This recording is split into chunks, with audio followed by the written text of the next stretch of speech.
There will come a day when your voice will fall silent, and all that will remain is the echo of what you did, or didn't, say.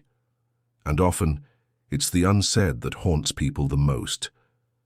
The apology never made, the I love you never spoken, the regrets kept locked away in the heart for far too long, but right now while you're here, you still have time. You've lived a life that no one else has, filled with quiet triumphs, heavy losses, deep lessons, and memories that would take volumes to describe.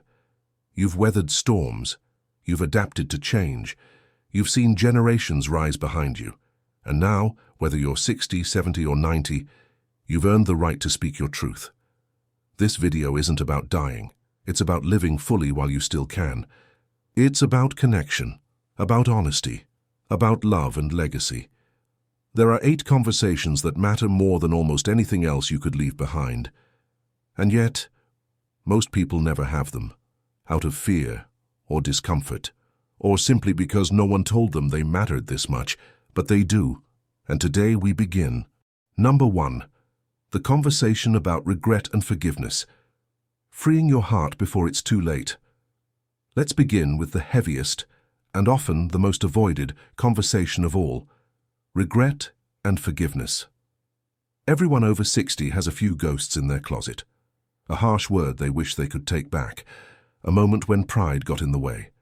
A relationship that quietly faded after years of silence. We're told that time heals all wounds, but time only dulls them. What truly heals is the courage to face them. Let me tell you a story. A woman named Eleanor, age 83, once shared something with her granddaughter. When your father was young, I missed his high school graduation. I had a silly argument with your grandfather and refused to go out of spite. I told myself it didn't matter, but I never apologized. To this day, I don't think he ever forgot it. Now, Eleanor didn't do anything criminal. She didn't ruin his life. But that one moment stayed in her heart for decades. Not because of what happened, but because she never made it right. Many of us carry moments like that. But here's the truth. If there's someone you hurt, intentionally or not, it's never too late to say, wait, I was wrong. I'm sorry. I want to make peace before I go. And if you were the one hurt, then this conversation becomes about letting go, not for their sake, but for yours. Bitterness after 60 feels heavier than ever. It weighs down the body, the spirit, and the days you have left. So write the letter, make the phone call, sit down face to face. Even if they don't respond the way you hope, you'll have done something sacred. You'll have freed your heart. And there's no better way to begin the final chapter of your life. Number 2, the conversation about your end-of-life wishes, protecting your family from guesswork and guilt. Here's a truth many people don't want to hear. Death is hard, but uncertainty is harder. Most families will tell you, the worst moment isn't losing someone they love. It's sitting in a hospital room, unsure of what that person would have wanted. Wondering, arguing, doubting. Would they want the machines to keep them alive? Did they want to be buried or cremated? Do they want us to fight for every breath or let them go in peace? The tragedy is, so many loved ones are left guessing, and they live with that guilt forever. But you can protect them from that. You can make it clear what you want, now while you're healthy enough to talk about it without fear. This conversation isn't about being morbid, it's about being loving. You might say, I want to talk to you about something that matters to me, not because I'm afraid, but because I care about you too much to leave you confused later. Discuss the hard stuff. Do you want to be kept alive by machines if your mind is no longer there? Do you want to be at home surrounded by family or in medical care? Do you want certain music played in your last days? What traditions bring you peace? What should be done with your belongings, your keepsakes, your legacy? You don't need to make it legal or complicated. Just make it heard. This one conversation, held with clarity and love, will become the most beautiful gift you leave behind. A map, a compass, a way for your family to walk through the storm without stumbling in the dark. Number 3. The conversation about your life story, so it doesn't die with you. There is no one in the world like you. And yet, when a person passes, their story often dies with them. Don't let that happen. Your life isn't just a timeline. It's a tapestry of moments that shaped you. And whether you realize it or not, your story matters more than you think, especially to the people who love you. Let me share what happened with Frank, a 78-year-old grandfather from Missouri. His granddaughter asked him one day, "Grandpa, did you ever get in trouble when you were young?" He laughed and said, "Oh, you wouldn't believe it. I once drove 400 miles on a motorcycle to propose to your grandmother in a snowstorm." She'd never heard that story. And when Frank passed 2 years later, that memory became one of her most cherished treasures. You have dozens of those stories, about your childhood, about your work, about love, pain, moments of luck, moments of loss. Start the conversation like this. "I want to tell you something you might not know about me." Share the things that made you proud, the mistakes you learned from, the hobbies you loved, the little quirks no one talks about anymore. You don't need to be a great speaker or writer. Just speak from the heart, because you are not just a name on a headstone. You are a life fully lived, and it deserves to be remembered. Number 4, the conversation about what you're proud of. Claiming the worth you've earned. Let's be honest. As we get older, society often forgets to celebrate us. We become retired, grandma, patient, old. But we are still full human beings with achievements, courage, and quiet victories no one ever sees. And that's why this conversation matters so much. It's about owning your worth before the world forgets to ask. You might feel like this, "Well, I didn't do anything special, I just lived my life." But listen closely. Did you raise a child on your own? Did you stay in a marriage through tough times? Did you survive poverty or war or cancer? Did you show up for work every single day when no one clapped for you? Did you hold someone's hand when they were hurting? That is worth something. And it needs to be spoken. Tell your loved ones what you're proud of. The values you stood by, the habits you passed down, the people you loved deeply and loyally. This isn't vanity. This is legacy. And you deserve to look someone in the eye and say, "You know, I've lived a good life, and I'm proud of what I've done," because if you don't say it, who will? Number 5, the conversation about saying "I love you," without holding back. Here's the simplest and yet most neglected conversation of all. Just 3 words. I love you. You'd be amazed at how many people have lived entire lifetimes, decades-long marriages, lifelong friendships, children raised into adulthood, without ever saying those words clearly and often. We assume they know. We assume it's understood.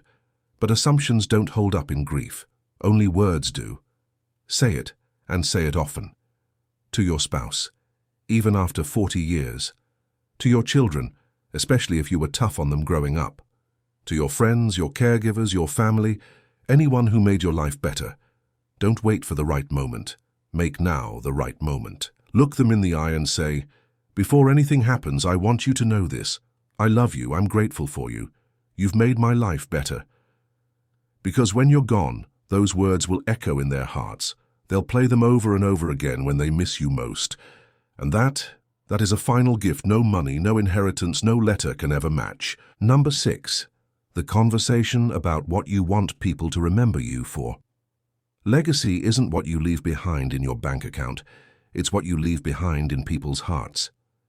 You've probably attended a funeral or two in your lifetime where people stood up and said beautiful words about the person who passed. She was always smiling.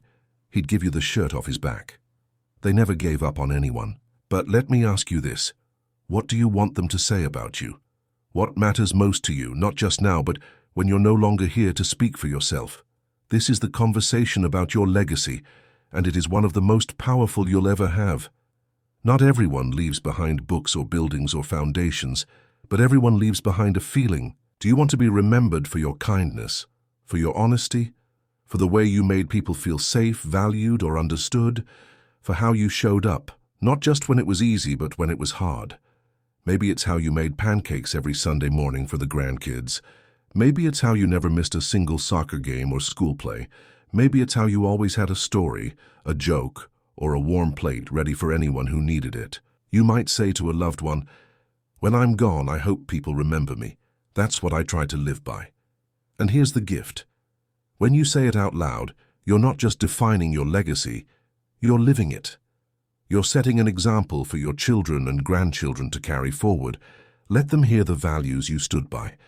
Let them know what you tried to live for, because when you're no longer physically here, those values will be the voice they hear in their hearts. And what greater legacy is there than that?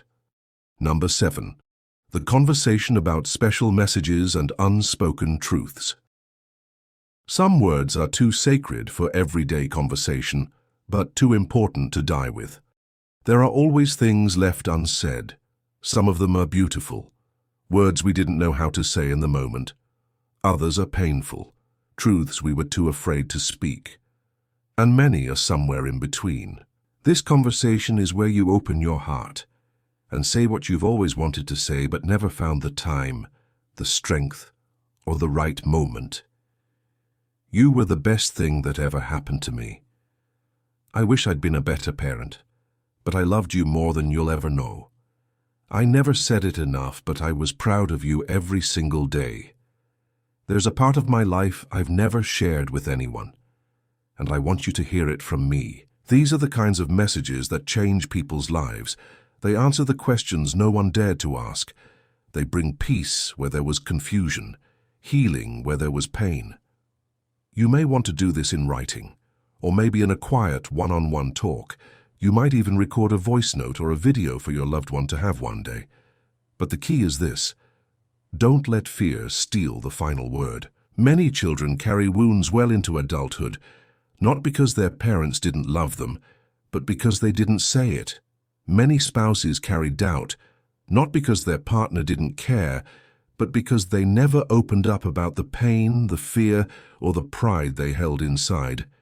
You have a chance, and right now, to clear the air, to open the doors, to look someone in the eye and say, "There's something I need you to know before I go." This isn't about drama, it's about truth.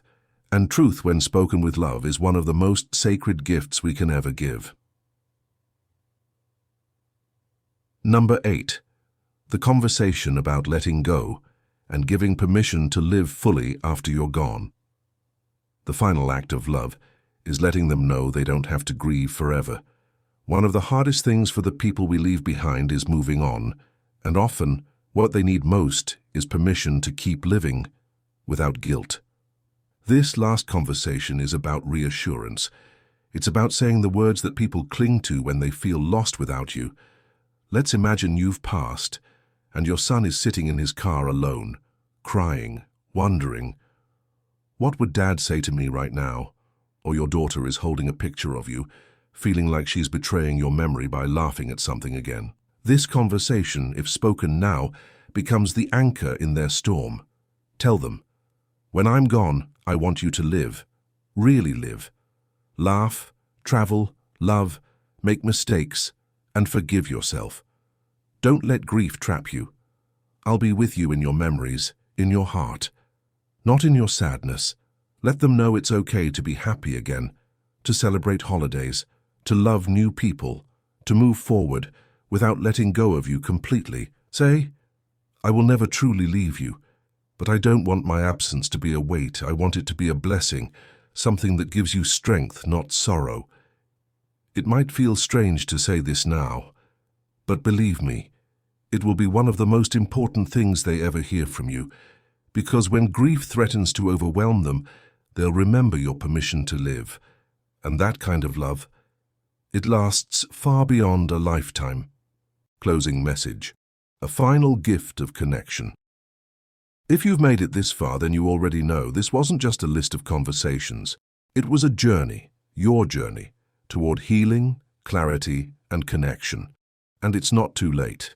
Whether you're 60 or 90, whether you have months or decades ahead, you still have time to speak the words that matter. Let your heart be heard. Let your story be known. Let your legacy be built on love, honesty, and the courage to say what most never do. Because when the day comes, as it does for all of us, and you take your final breath, the people who love you won't just remember that you were here. They'll remember that you were real, that you told the truth, that you loved them with your whole heart, and that you gave them peace before you left, and that is the most beautiful goodbye of all. Call to action.